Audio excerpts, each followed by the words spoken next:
De retour de son séjour européen, le secrétaire exécutif en chef du PDCI-RDA, le professeur Maurice Kakou-Djikawe, ne se donne pas de moment de répit.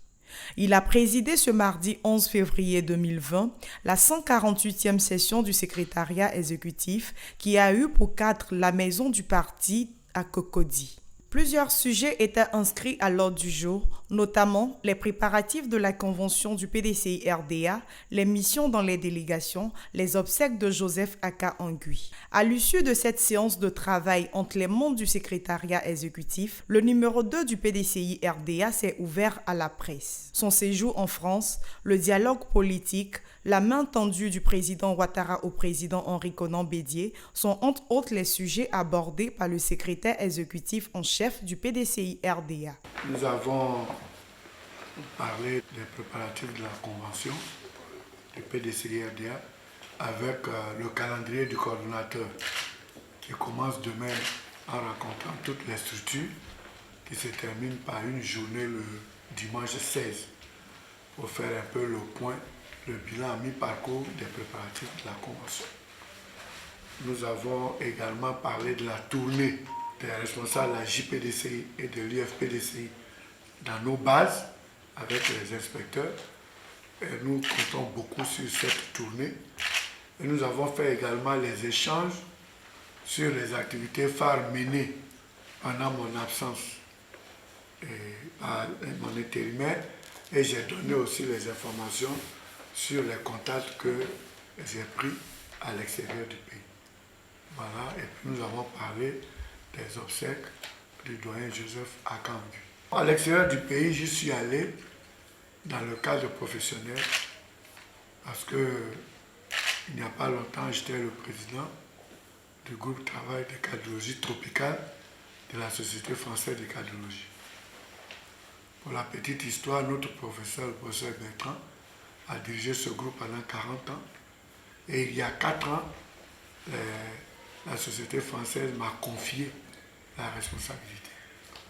Mais vu mes charges actuelles, j'ai demandé à être déchargé. Et c'est le professeur Céline Ba, un Sénégalais, qui a été donc choisi pour me remplacer. Donc c'était la passation, ce que nous avons fait. Mais ils ne m'ont pas voulu me lâcher. Ils m'ont demandé de coordonner, d'encadrer une étude sur la fonction du myocarde, parce qu'on se rend compte qu'il y a des femmes, quand elles tombent enceintes, après l'accouchement, elles ont une insuffisance cardiaque. Alors, est-ce qu'elles avaient une maladie méconnue aggravée par la grossesse, ou bien c'est un mécanisme qui est dû à la grossesse avec l'imprégnation hormonale? Donc, nous avons initié une étude sur les femmes africaines, qui ne sont pas malades, mais dès qu'elles tombent enceintes, tout au long de la grossesse, les contrôler par échocardiographie pour voir comment se comporte le myocarde des femmes africaines pendant la grossesse. Donc le professeur Anzoua a été choisi pour faire l'étude de façon pratique, mais ils m'ont demandé d'encadrer cette étude, qu'il ne fallait pas que je m'éloigne trop. Mais ce qui est sûr, j'ai passé la main. Donc je pense que c'est un honneur qu'ils me font. Et après cela, il y a l'année dernière, au mois de septembre, j'avais été invité par le Parti conservateur britannique à leur convention à Manchester. Et au cours de cette convention, j'avais pris des contacts et je suis retourné en Angleterre où j'ai passé 4 jours et j'ai rencontré le Parti conservateur, sa direction, la direction des élections. J'ai rencontré également les députés du Parti conservateur au Parlement britannique. Et très bientôt, au mois de mars, une délégation de députés britanniques et des membres du Parti conservateur viendra en Côte d'Ivoire parce que nous avons des relations d'amitié, de fraternité. Et également, étendre l'oral du PDCI-RDA par notre adhésion dans d'autres structures internationales. Donc, j'ai mené cette démarche. En France, j'ai rencontré plusieurs personnalités, les anciens ministres. J'ai surtout rencontré le cabinet du président de l'Assemblée nationale pour dépeindre un peu la situation de dysfonctionnement de l'Assemblée nationale. Et le mardi 18, le président du Sénat arrivant en Côte d'Ivoire va rencontrer le groupe parlementaire PDCI pour qu'on continue les pourparlers que j'ai commencé en allant à l'Assemblée nationale. Donc là aussi, ça s'est très très bien passé. J'ai rencontré nos militants, les responsables, les délégués généraux de Paris avant mon retour. Donc mon séjour a été très fructueux et les comptes rendus en temps réel ont été faits au président Henri Konan Bédié qui a donné les orientations. Donc cette fois-ci, c'était un séjour très fructueux. Je suis très heureux parce que j'ai été reçu par plusieurs personnalités. Il y a certains dont je peux dire les noms et d'autres, je ne peux pas dire le nom. Nous pensons que c'est une annonce médiatique, mais qui n'a pas encore été suivie d'une procédure formelle de demande de rencontre. Donc ça reste pour l'instant dans le domaine de la propagande. Alors, monsieur le ministre... Je pense que je me fais comprendre. Oui, ça a été annoncé, mais au PDCI, on n'a pas encore de démarches formelles de rencontre. Voilà. Donc c'est dans le domaine des annonces médiatiques et de la propagande. Parce que nous sommes surpris également que cette annonce est faite et le lendemain, on traite au parc des sports, ou bien je ne sais pas, quelque part le 2 février, le président Bédié, les centenaires, la contradiction. Le président Bédié est le grand spirituel du peuple babylonien. C'est à l'enterrement de l'ancien roi que ce titre lui a été donné. Donc il a un contact permanent avec sa population. Alors je ne comprends pas. Vous posez la question, c'est même du RADP. Quand le président Bédié a reçu les Baoulés à Yamsoko, ils ont traité de tribalistes. Vrai ou faux? Maintenant, pourquoi on tire les Baoulés par exemple? Le président Bédié fait de la politique. C'est sa population, il est en contact avec eux. Alors, quand le président les reçoit pour leur parler, on dit que le président fait du tribalisme, et c'est eux, on va en avoir maintenant pour parler. Donc, il faut qu'on sache ce qu'on veut. On ne peut pas vouloir une chose et son contraire. Mais le journal qu'il a écrit, vous savez que c'est vos anciens collaborateurs, c'est des mercenaires de la plume qui ont été payés par le RADP pour mettre la zizanie au sein du PDCI-RDA. Je ne suis pas financier du parti. Vous pensez que j'ai des problèmes avec les finances et puis le RDP me laisse là encore, qui n'ont pas encore collé des procès. Je suis l'homme à abattre. Et notre financier, c'est Keritano. Le DAF s'appelle Messou. Moi, je fais de la politique. Et le président Bédié, au départ, quand j'ai été nommé, il a été visionnaire. Il a dit, toi, tu vas t'occuper de la politique et les financiers s'occupent des finances. Donc moi, je ne m'occupe pas des finances du parti. Même les subventions qu'on fait au PDCI, je suis informé, mais je ne les vois même pas. C'est le rôle des financiers. Donc moi, je ne gère pas. Donc si quelqu'un veut aller sur le plan de la gestion, il a joué bidé, comme on le dit à Tachou. Quand je suis allé en France, j'étais sur le même vol que le ministre Bito. J'étais dans l'avion. Ce n'est pas moi qui paie son billet, ce n'est pas moi qui décide qu'il voyage. Ce n'est pas pour moi Air France. On s'est retrouvés sur Air France. On a voyagé. Et quand on est descendu, on était au tapis pour prendre nos bagages, parce qu'on sortait à Paris. Et puis on a pris nos bagages. Et puis moi, j'ai fait 3 jours. Après, je suis allé à Nice, où ma famille. Je n'ai jamais rencontré Bitogo en France. Donc ça, c'est encore de la propagande. Nous avons une réunion ce matin des présidents de la CDLP et de la présidente de l'URD sur ce dossier. Et le rapport nous est arrivé. Nous avons analysé. Demain, nous allons renvoyer nos observations au gouvernement. Mais ce que je peux dire, sur 20 points discutés, il y a un seul point d'accord. Il y a 3 points de possibilité de convergence. Et puis, si vous faites la différence, il y a 16 points de désaccord. Et le désaccord le plus important, c'est que le gouvernement veut une CI qui propose au gouvernement qui décide. Or, nous voulons une CI qui décide. Donc ça, c'est le point de désaccord fondamental. Le gouvernement veut une CI qui fait des propositions au gouvernement qui décide. Or, nous voulons une CI véritablement indépendante qui décide elle-même. Dans le code électoral, il y a la définition des attributions de la CI. Ça, c'est important. Donc, quel type de CI on veut? Donc, nous, on ne veut pas un code électoral dans lequel on dit que la CI fait des propositions au gouvernement. Nous, on veut un code électoral dans lequel on dit que la CEI décide. Voilà, voici le point de divergence majeur. Et là, nous sommes en désaccord parfait avec cela, entre le gouvernement et nous. Et nous ne trahissons pas, nous ne sommes plus pour une série de propositions, on veut une série de décisions. C'est pour ça que je vous ai toujours dit qu'on va revenir sur la CEI.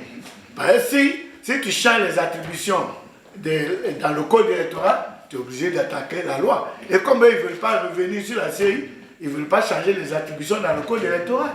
Ils nous ont écrit, nous on a répondu. On est dans un dialogue. Parce que quand vous allez à une rencontre de dialogue, vous donnez et vous recevez. Voilà. Donc, c'est pour ça qu'il y a eu un point d'accord. Donc, le gouvernement voulait quelque chose. On est d'accord. Il y a 3 choses, on dit, on peut se rapprocher. C'est sur le parrainage, sur le cautionnement. On peut se rapprocher. Maintenant, sur le rôle de la CEI, alors là, nous, on est intransigeants.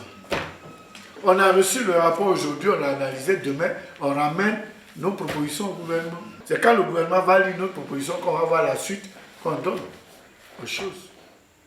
C'est-à-dire qu'on fait un rapport. C'est un rapport de réunion. On doit être d'accord sur le rapport avant de le signer. Mais si on n'est pas d'accord que le gouvernement produit un accord qui n'est pas ce qu'on veut, on avisera. Il faut qu'on dise les choses telles qu'elles se sont passées. Donc ils ont eu la gentillesse de nous envoyer le rapport écrit. Après, nous l'avons promis il y a 1 semaine, mais c'est hier à 22h. On l'a reçu, on l'a travaillé aujourd'hui, et demain matin, on leur donne notre réponse. Et en fonction de ça, on va voir quand on se retrouve. Ce n'est pas nous qui appuyons, c'est eux qui nous appuient. Le président Bédié, le 12 janvier, il a fait une déclaration lors de la présentation des vœux en disant qu'on ne modifie pas une constitution en année électorale. Et donc, c'est lui que l'Union africaine appuie. Donc, l'Union africaine est dans le même tempo que l'opposition. On avait dit que le dossier n'avait pas été vidé. C'est maintenant le jugement dans le fond. Donc, le gouvernement a commis des avocats. Nous aussi, on a commis des avocats. Donc, nous irons au procès. Voilà. Nous sommes confiants. Le logo du PDCI, et ça va passer au tribunal. Mais je ne dis pas le jour pour ne pas que les sorciers vont dedans. Donc, ça va passer au tribunal. Mais ce que je peux vous dire, une bonne nouvelle, le logo du PDCI a été enregistré sur le territoire français. La propriété intellectuelle, la France a enregistré notre logo. Donc personne ne peut faire d'activité maintenant en France avec notre logo. Et on a fait les mêmes procédures aux États-Unis et en Angleterre, nous suivons. Je veux dire 2 choses importantes. La première, le PDCI est un parti de dialogue. Je voulais rassurer les militants parce qu'ils nous appellent, ils sont inquiets.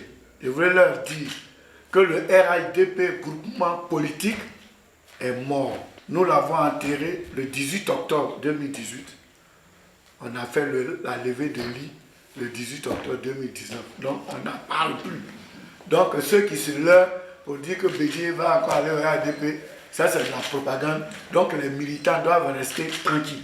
Je voulais leur passer ce message. Deuxièmement, le président Ouattara a annoncé rencontrer le président Bédié. Nous n'avons pas encore une procédure formelle de rencontre. Il faut que les militants le sachent, ils n'ont qu'à rester tranquilles. Il ne faut pas qu'ils soient distraits par la propagande pour oublier l'essentiel qui est l'établissement de leur pièce d'identité pour être sur la liste électorale. Le président Bédié, tout en menant le combat pour la gratuité et la prolongation, a demandé aux militants de se mettre dans l'opération actuelle. Ça a paru un peu désarçonner les militants. Non, je profite de votre antenne pour leur dire que pour avoir la carte d'identité, il faut avoir le jugement supplétif, il faut avoir le certificat de nationalité.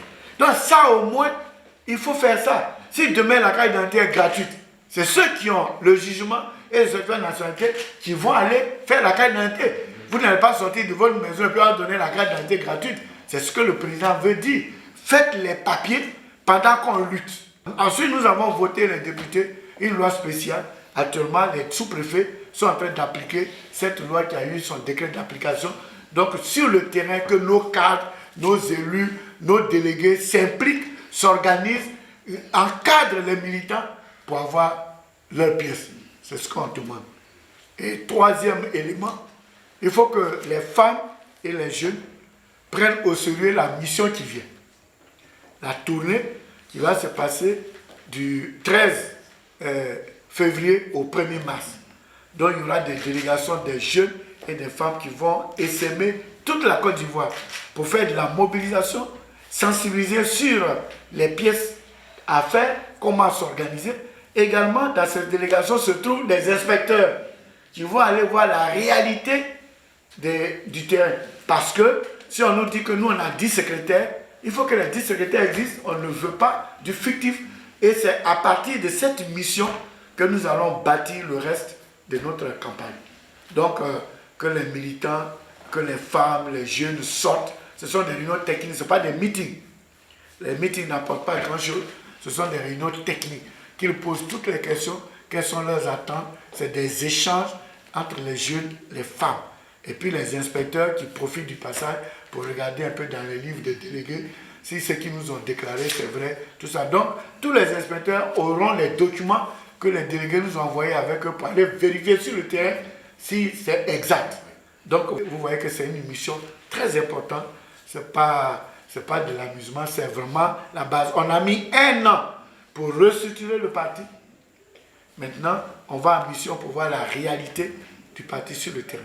Selon les échos que nous avons, la mission sera très bonne parce que les uns et les autres sont très contents. Donc, que les militants se concentrent sur l'essentiel. Faire les jugements, faire les 50 nationalités. Pour ceux qui les ont, les rassembler. Vous avez, il y a beaucoup de choses à dire sur le processus.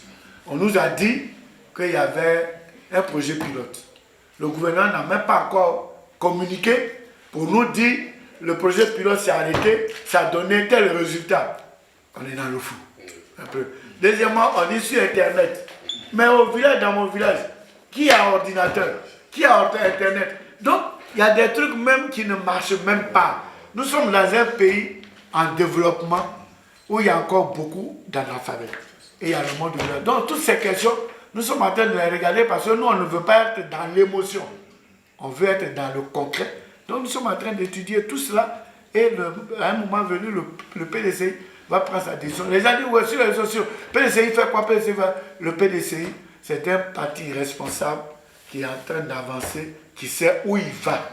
Voilà, donc qu'il fasse confiance au président Bédié, qu'il nous fasse confiance.